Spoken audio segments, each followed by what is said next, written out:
सूरत के पीछे छिपा होता है कोई न कोई गुनहगार। नमस्कार, मैं हूं आपके साथ राहुल ओझा।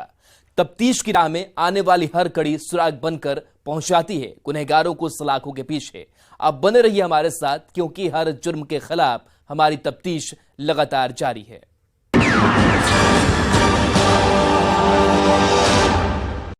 वर्चुअल वर्ल्ड की दुनिया दूर से देखने में जितनी रंगीन और हसीन लगती है, कहीं उससे ज्यादा उस रंगीन दुनिया के पीछे की सच्चाई खतरनाक है, जिससे अब तक आप और हम अनजान हैं। जैसे गोपालगंज की रहने वाली निधि 700 किलोमीटर दूर यूपी के लखीमपुर खीरी में बैठे अपने दीवाने विशाल से अनजान थी, जो हर रोज उसका जेली ऐप पर दीदार करता था, क्योंकि वो भी रील्स को लेकर दीवाना था। निधि भी स्टार बनने की चाहत में रील्स बनाकर जेली ऐप पर डालती थी, जिसे उसका दीवाना लाइक करता था, शेयर करता था और अपना दिल दे बैठा। जेली ऐप पर दोनों ने दोस्ती का पैगाम भेजा और दोस्त बनने के बाद अपनी मोहब्बत का इजहार कर दिया। 7 किलोमीटर एक दूसरे से दूर बैठे, उसके बाद दोनों रील्स से एक दूसरे के रियल लाइफ में उतर आए और जेली ऐप के साथ प्रेमी प्रेमिका बनकर जिंदगी के सफर पर निकल गए। जब प्यार परवान चढ़ा तो निधि घर की दहलीज के साथ साथ प्रदेश की सीमा भी लांघ गई और अपने दीवाने के साथ दिलवालों के दिल्ली में जाकर लव मैरिज कर ली।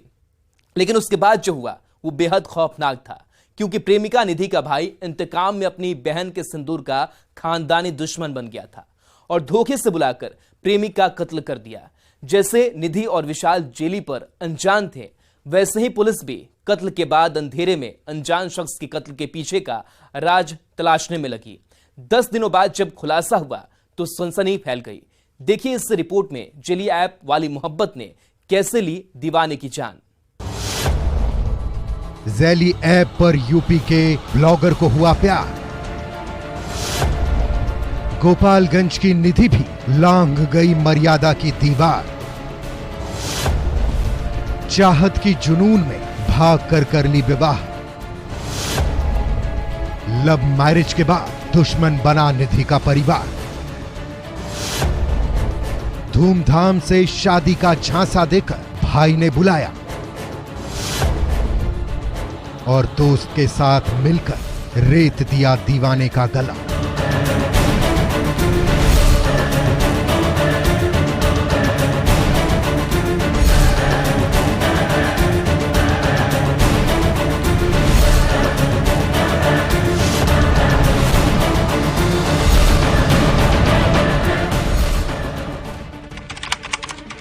तारीख 13 मई 2023।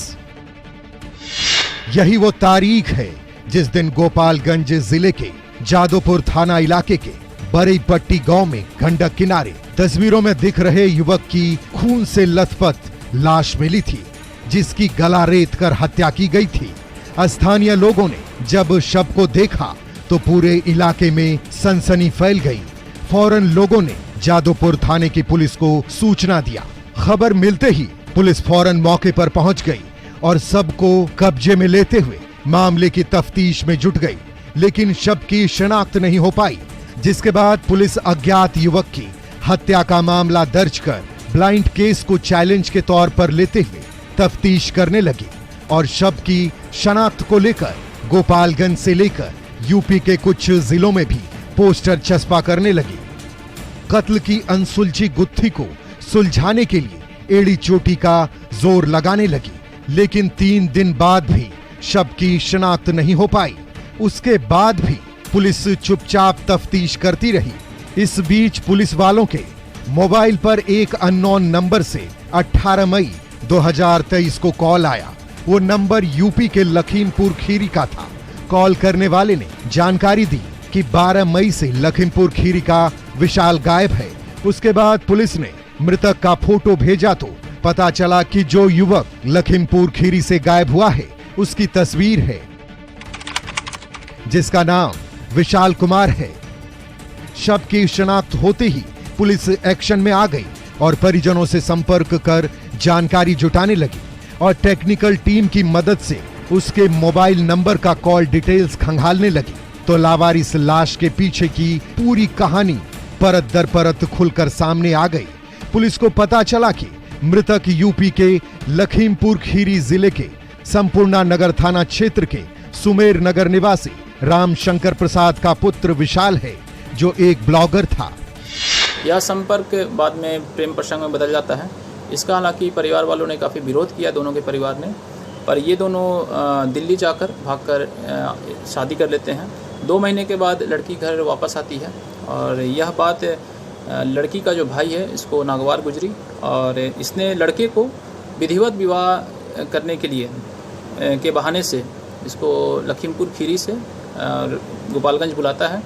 ये केस पुलिस के लिए बिल्कुल ब्लाइंड था, जिसे चैलेंज के तौर पर लेते हुए पुलिस ने तफ्तीश शुरू की थी और शव की शिनाख्त को लेकर पड़ोसी राज्य उत्तर प्रदेश के कई जिलों में पोस्टर चिपकाया था, जिसमें पुलिस को कामयाबी मिली और लाश मिलने के 5 दिन बाद पुलिस मृतक की पहचान कर ली।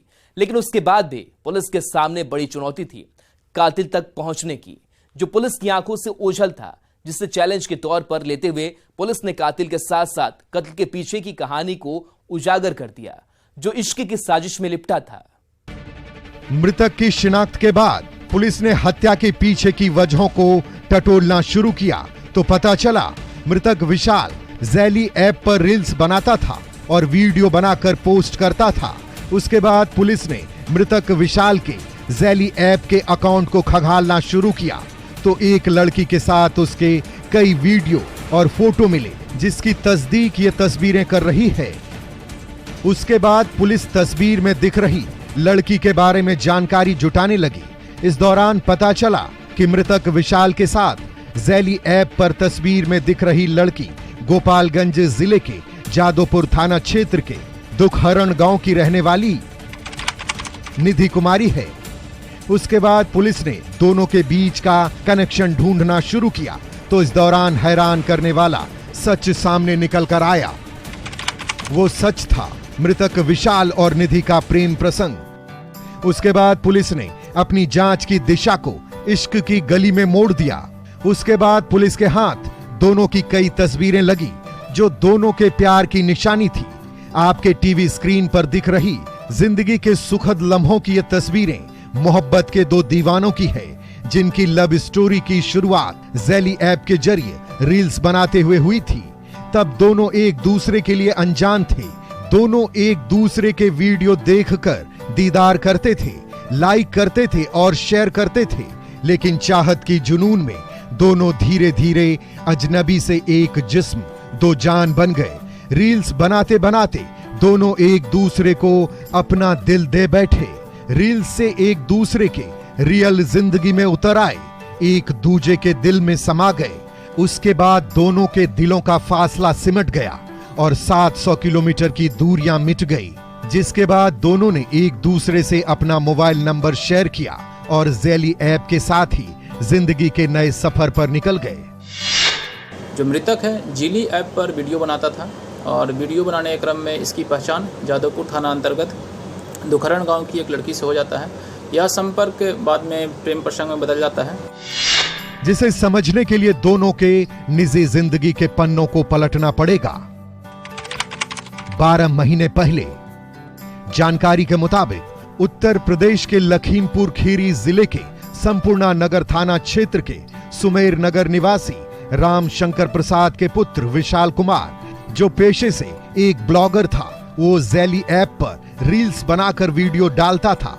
उससे 700 किलोमीटर दूर बैठी गोपालगंज जिले के जादोपुर थाना क्षेत्र के दुखहरण गांव की रहने वाली निधि कुमारी भी ज़ैली ऐप पर रील्स बनाकर वीडियो डालती थी।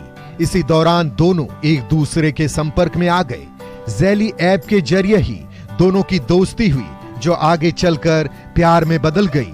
उसके बाद दोनों ने एक दूसरे से अपना नंबर शेयर किया और ज़ैली ऐप के साथ ही जिंदगी के नए सफर पर निकल गए, प्रेमी प्रेमिका बनकर। उसके बाद दोनों फोन पर घंटों प्यार भरी बातें करने लगे। जब प्यार परवान चढ़ा तो प्रेमिका मोहब्बत में घर की दहलीज के साथ साथ प्रदेश की सीमा भी लांघ गई और दिल्ली में जाकर अपने दीवाने के साथ लव मैरिज कर ली। ये तस्वीरें कर रही है जिसमें दोनों एक दूजे को पाकर बेहद खुश दिख रहे हैं, लेकिन इनकी खुशियां ज्यादा दिनों तक नहीं टिक पाई। बहुत पुरानी नहीं है, 1 साल पहले जीली ऐप पर इनका मुलाकात हुआ था, ये संपर्क में आए थे और ये संपर्क बाद में प्रेम प्रसंग में बदल गया था। और 2 महीने पहले की बात है जब ये दोनों लोग दिल्ली भागकर एक दूसरे से शादी कर लिए थे। लव मैरिज के बाद जेली ऐप वाला प्यार दोनों की जिंदगी के लिए जंजाल बन गया। प्रेमिका का परिवार प्यार का दुश्मन बन गया। 2 महीनों तक दोनों ने दिलवालों के दिल्ली में हंसी खुशी साथ में जिंदगी बिताई, एक दूसरे के एहसासों से जिंदगी में मोहब्बत के रंग भरे। लेकिन उसके बाद दोनों की जिंदगी में खूनी मोड़ आ गया और प्यार के दुश्मनों ने खौफनाक साजिश रच दी जिसमें मोहब्बत के दीवाने फंस गए। उसके बाद जो हुआ वो बेहद खौफनाक था, जिसकी कल्पना दीवाने ने सपनों में भी नहीं की होगी। निधि के प्रेम विवाह को लेकर उसका भाई गौतम कुमार खफा रहने लगा। उसके दिल में बदले की आग धधकने लगी। वो खूनी इंतकाम की आग में जलने लगा। उसे लगा कि गांव में उसकी इज्जत चली जाएगी, समाज में वो किसी से मुंह दिखाने लायक नहीं रहेगा। इसी झूठी शान को लेकर निधि का भाई गौतम बदले की आग में जल रहा था। जब उसे कोई रास्ता नहीं सूझा तो वो अपराध की राह पर निकल गया और अपने दीवाने जीजा का जानी दुश्मन बन गया। अपनी बहन के सिंदूर के साथ खतरनाक साजिश रचने लगा। अपनी बहन से फोन पर बात किया और उसे धोखे से धूमधाम से परिवार की रजामंदी से शादी के लिए गोपालगंज के थाबे मंदिर में बुलाया। और मोहब्बत के दोनों दीवाने इस खौफनाक साजिश को समझ नहीं पाए। निधि हंसी खुशी 12 मई 2023 को अपने दीवाने मृतक विशाल के साथ दिल्ली से गोपालगंज पहुंची, जहां बंजारी मोड़ पर पहले से निधि का भाई गौतम दिल में इंतकाम का राज लिए खड़ा था। दोनों का बेसब्री से इंतजार कर रहा था। दोनों जैसे ही वहां पहुंचे, कुछ समय बाद गौतम कुमार ने अपने दोस्त रंजीत कुमार को स्कूटी के साथ बुलाया। उसके बाद दोनों विशाल को एक डेरवा होते हुए स्कूटी से बरई पट्टी लेकर गए और सुनसान इलाके में ले जाकर विशाल के मुंह पर गमछा लपेटकर उसे पटक दिया और रंजीत ने उसके पैर पकड़ लिए।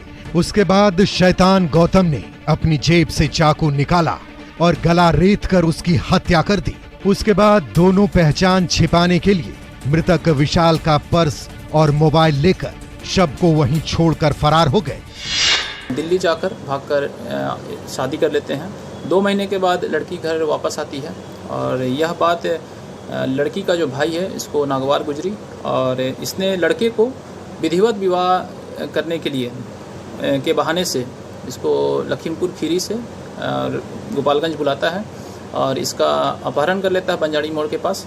अपने दोस्तों के माध्यम से ले जाकर अपहरण करने के बाद गला रेत कर इसकी हत्या कर लाश ठिकाने लगा देता है। 13 मई 2023 को पुलिस को लावारिश हालत में लाश मिली, जिसके बाद पुलिस अज्ञात युवक की हत्या का केस दर्ज कर तफ्तीश में जुट गई। 10 दिनों बाद जब पुलिस ने पर्दाफाश किया तो हत्या के पीछे की पूरी कहानी परत दर परत सामने आ गई और पुलिस ने गौतम के दोस्त रंजीत को गिरफ्तार कर हाथों में हथकड़ी पहना दिया।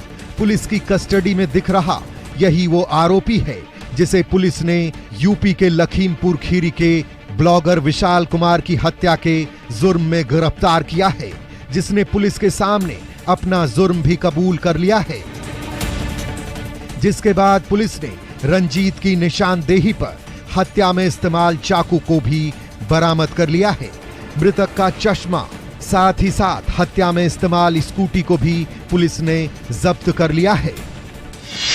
में 2 लोग शामिल थे, एक लड़की का भाई है और इसका एक दोस्त है रंजीत कुमार, जिसकी हम लोगों ने गिरफ्तारी की है।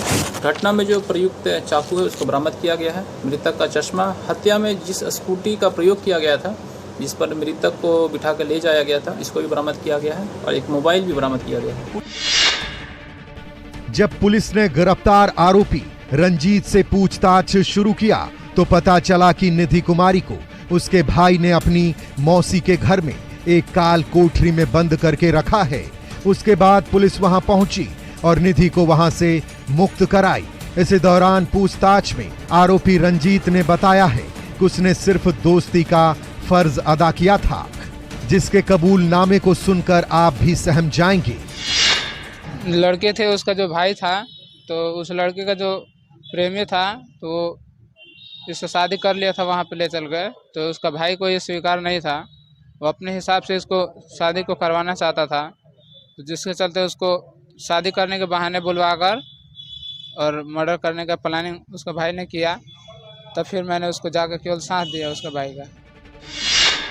सुन लिया आपने, इस तरह पुलिस ने ब्लाइंड केस की गुत्थी को सुलझाते हुए इश्क की साजिश में लिपटी कत्ल की गुत्थी का पर्दाफाश किया है और प्यार के दुश्मनों की साजिश को बेनकाब करते हुए एक आरोपी रंजीत कुमार को गिरफ्तार करके जेल की सलाखों में भेज दिया है। लेकिन मुख्य आरोपी और साजिशकर्ता निधि कुमारी का भाई गौतम कुमार अभी भी पुलिस की गिरफ्त से बाहर है, जिसकी गिरफ्तारी को लेकर पुलिस जगह जगह छापेमारी कर रही है और जल्द ही गिरफ्तारी का दावा कर रही है। ऐसे में देखने वाली बात यह होगी कि पुलिस कब तक शैतान गौतम कुमार को गिरफ्तार कर जेल की सलाखों में पहुंचाती है और उसके किए की सजा दिलवाती है।